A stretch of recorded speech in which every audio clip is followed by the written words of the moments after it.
Thinking is the highest function of the human being. We're apparently the only creatures on planet Earth that can do that. That's our bag, and that's what we're here to do. We're here to think and solve problems. Remember when Mr. Watson of IBM had those little signs everywhere? One-word signs, just the word think. People used to make fun of that and put up signs with the word think misspelled. Take a look at the numbers on IBM today. Last time I looked, sales were reaching about 50 billion. Apparently a lot of people there took Mr. Watson's signs seriously. Thinking made all that possible. When you sit down and begin to think about a problem, you're engaging in the highest function of which any known living creature on the planet can perform. It's better than a triple-back somersault off the 6-meter board or trying to juggle 2 skunks and a bobcat. There's nothing you can do that's better for you to do than think. And yet it's the very last thing the majority of people will do. They'll ask their neighbors for advice, the people at work, the people sitting next to them on the subway or downtown bus or airplane. They'll even seek the counsel of their brothers-in-law before they will, quietly and alone, with pad and pencil, sit down and think about the problem that confronts them. I keep yellow legal pads around. I have a stack of them in my study, in my office, and in my briefcase. At the top of the page, write out the problem. The problem represents a trip you want to take. You want to get from where you are to the solution of that problem.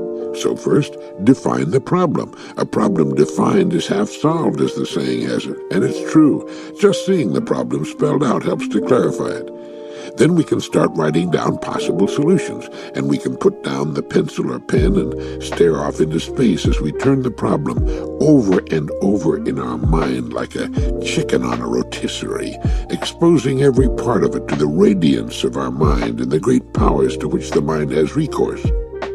Over and over we turn it, and we write down every possible thing we can think of that might lead to its solution, no matter how silly it might appear to others who will never see it.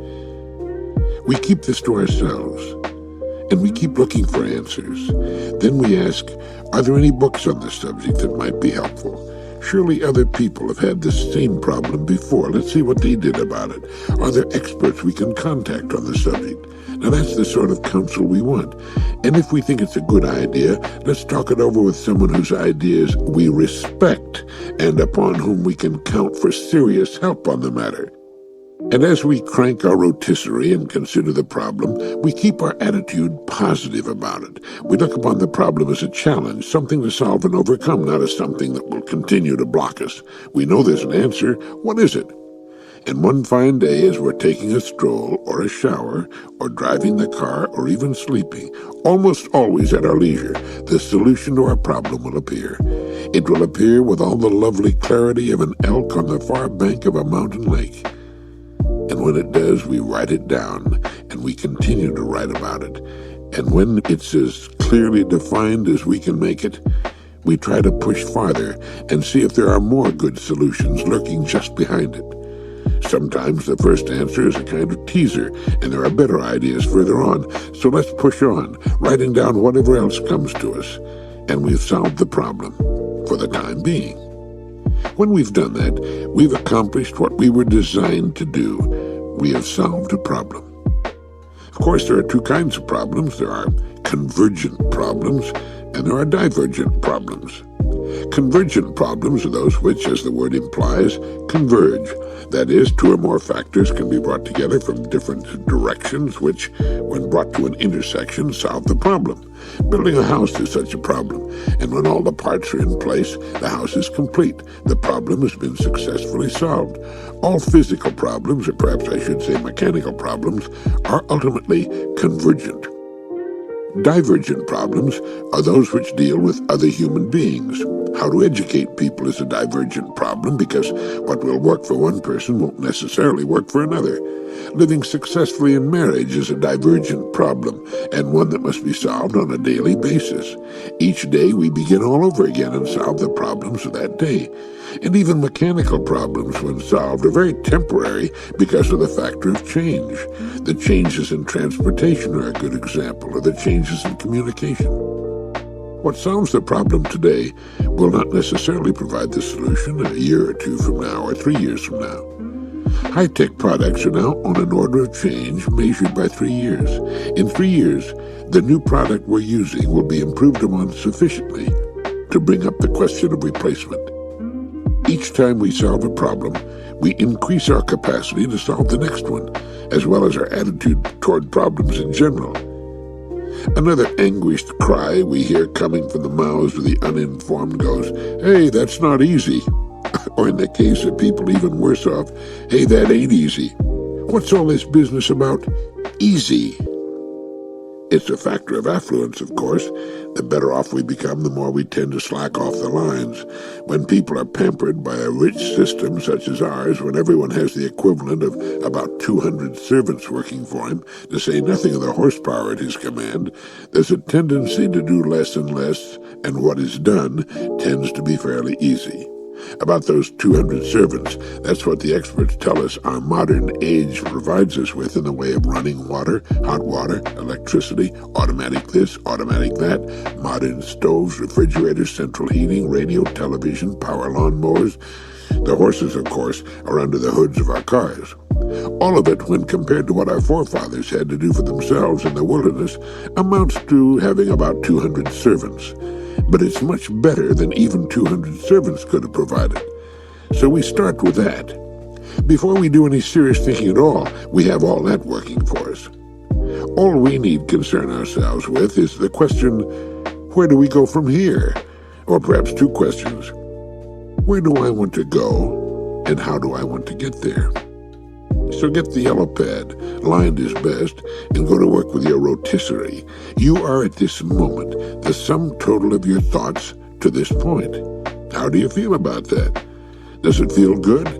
Does it fill you with a glow of satisfaction? Then you've been doing fine, and have only to continue the process. If you're not happy with yourself at this stage, perhaps it's time for a change. On that yellow pad, write down the things you want. Don't worry about the order or the things themselves. Just write them down as they come to you. Big things, little things, conditions, things like income or a certain sum you'd like to have working for you. Write down everything you want. This is your personal list and no one else has to see it. After you've listed everything you want, and chances are the list will be shorter than you would have believed before tackling it, after you've got everything listed, number the items in the order of their importance to you, or because of the way in which you want to achieve them. Put them in the proper order on another sheet and toss the first sheet away. Now you might think, but isn't that rather selfish, writing down the things I want? What good will that do the rest of the human race? You will do more good for the rest of the human race enthusiastically going full bore after the things you want than in any other way. Because the only way you can get the things you want is by providing service to others, and the more intense and enthusiastic you are about it, the better will be your service. It's the way the free market private enterprise American system works. You'll do best that which you most want to do in the pursuit of your personal goals. In so doing, you will provide the maximum service to those you need to help you. That's how it works at IBM, or with the man shining shoes in the basement barber shop at the Cornhusker Hotel in Lincoln, Nebraska. And that's a great hotel, incidentally. That's what's so hard to augur into the heads of the intellectuals who talk about a better distribution of income. There's certainly no secret about it. We do what we need to do to meet our serious needs and wants, and then we usually stop. From the hobo to the mailman to Mr. Lee Iacocca at the Chrysler Corporation, that's the way it works. So go buy the yellow legal pads, a few good pens, and find a quiet spot and go to work. Unless you've already got all of this taken care of and you're sailing along on course.